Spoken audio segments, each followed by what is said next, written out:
कैसे भजन करे? तो मैं कहता हूं माता प्रार्थना कर, वो कहती है करती हूं पर सुनता नहीं भगवान। मैंने कहा ऐसा हो नहीं सकता कि प्रार्थना भगवान न सुने। जिसे मैं जानता हूं उसका स्वभाव तो कुछ ऐसा है, जो मांगे ठाकुर अपने से सोई सोई दे। नानक दास मुख ते जो बोले, इहाँ उहाँ सच होवे। विचार ही ना लाइए कभी अपने मन में, कभी ना लाइएगा ये बात कि मैं प्रार्थना करूं और प्रभु नहीं सुनेंगे। ऐसा तो संभव ही नहीं। चतुर दिशा कीनो बल अपनो, सिर ऊपर कर तारे हो। प्रार्थना करने के लिए किसी दिशा विशेष में देखने की आवश्यकता नहीं है, न तो स्थान की आवश्यकता है, न मुहूर्त की आवश्यकता है, किसी की भी आवश्यकता नहीं है।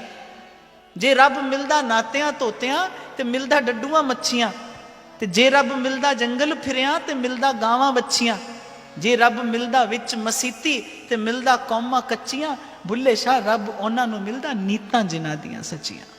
किसी भी स्थिति में प्रार्थना, यदि प्रार्थना है, प्रार्थना में यदि परमार्थ है तो अनसुनी हो ही नहीं सकती। तो जब कोई माता कहती ना कि प्रार्थना करती हूं बालक भजन करे, नहीं सुनता वो, तो मैं कहता हूं प्रार्थना ही नहीं होगी। उसके सुनने ना सुनने का तो प्रश्न ही नहीं है, प्रार्थना नहीं होगी। क्योंकि जब आप कहते हैं ना कि मेरा बालक भजन करे, फिर वो प्रार्थना स्वार्थ से दूषित हो जाती है।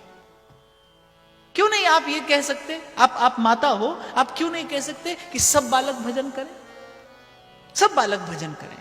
क्यों आप ही को सुख मिले। आपकी प्रार्थना कैसी है बताओ, कैसे स्वीकार हो जाए? आप मान लो ये कह रहे हो मेरे घर बरसात हो जाए, ऐसा कभी हो सकता है?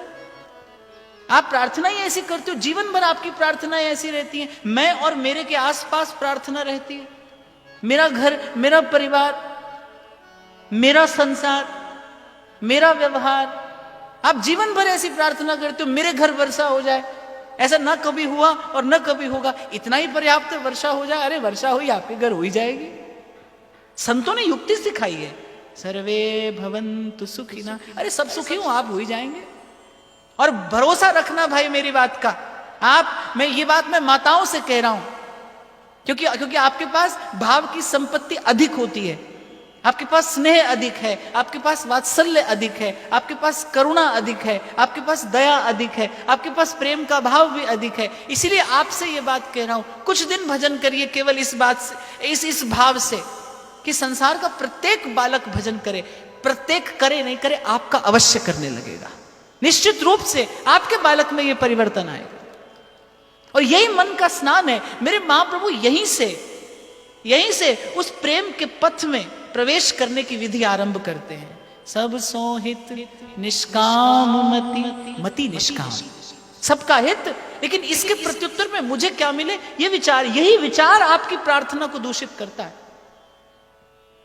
जब आप कहते हैं ना सुख मिले किसे, मुझे, बस यही आपकी प्रार्थना दूषित हो जाती है। और आप देखो श्री ठाकुर जी के सेवा में जो पुजारी रहता है, जो सेवक रहता है, आप कभी उसको सड़ा गला फल दो, भोग लगा दो, वो लगाएगा नहीं, वो द्वार से लौटा देगा, क्योंकि वो फल प्रभु के निकट जाने योग्य नहीं है। मुरझाया फूल भगवान के निकट नहीं जाएगा।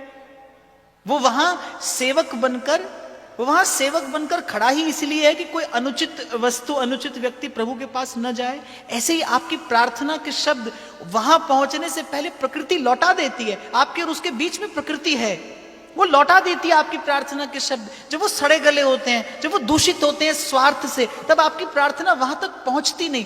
पहुंचे तो अनसुनी हो ही नहीं सकती। चतुर दिशा कीनो बल अपनो, सिर ऊपर कर तारे हो। कृपा कटाक्ष अवलोकन कीनो, दास को दुख बिदारे हो। और आपसे एक प्रश्न पूछता हूं मैं, आपका बालक किसी दिन किसी को चोट मार के आए, किसी को अपशब्द कह के आए, किसी को अभद्र शब्द कह के आए, आपका बालक ये करके घर आए, आपके हृदय से उसके लिए आशीर्वाद निकलेगा? नहीं। क्रोध, खीज, यही प्रतिक्रिया होगी आपकी। आपका बालक किसी भूखे को भोजन करा के आए, आपका बालक किसी की सहायता करके आए, आपका बालक किसी के सुख का साधन बन के आए, आपके रोम रोम से बालक के लिए आशीर्वाद निकलेगा। ऐसे ही जब आप सर्व के सुख की कामना करते हैं, जब आप सर्व के सुख का विचार करते हैं, जब आप सब सो हित इस भावना से अपना श्रृंगार करते हैं, उसकी कृपा भरी दृष्टि आप पर पड़ती है, उसकी प्रेम भरी दृष्टि आप पर पड़ती है।